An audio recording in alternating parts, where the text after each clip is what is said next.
December 16th, 2025, Tuesday.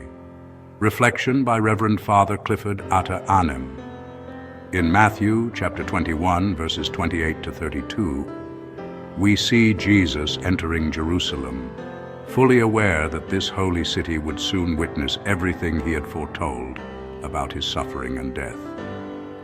After cleansing the temple with prophetic zeal and teaching openly in its courts, he was confronted by the chief priests and elders who, demanded to know by what authority he acted. Their question, though, was not born of faith, but of resistance. In response, Jesus did not argue. Instead, he told a parable that exposed their hearts and honestly forced them to face the truth about themselves. The parable speaks of a father who asks his two sons to go and work in the vineyard. One son quickly agrees but never follows through. The other refuses at first, but later changes his mind and goes to work. Jesus made it clear that the second son, the one who initially said no but later obeyed, represents tax collectors and sinners.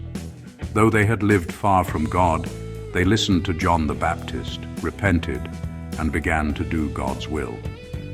The first son, who promised obedience but failed to act, represents the scribes and Pharisees.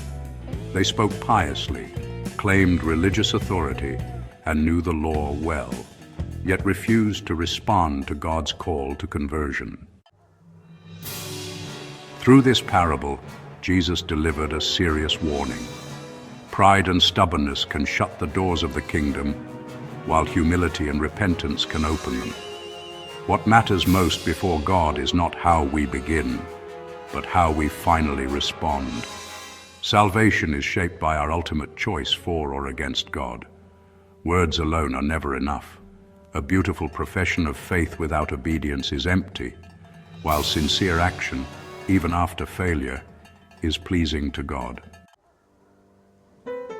The parable also reflects a pattern still present in the world today. Some people speak eloquently about faith, but, struggle to live it. Others may say little, yet their lives quietly reflect God's will. The perfect son in the parable is neither of the two described, but actually the son Jesus points us toward himself. He said yes to the Father not only with his lips, but with his entire life, carrying that obedience all the way to the cross. Life messages. First, we are called to live responsible Christian lives by saying yes to God in both word and action. Faith must be visible in how we live, remembering that not everyone who calls Jesus Lord will enter the kingdom, but only those who do the Father's will. Second, the Christian path is marked by obedience lived out in daily choices. God is not impressed by promises alone.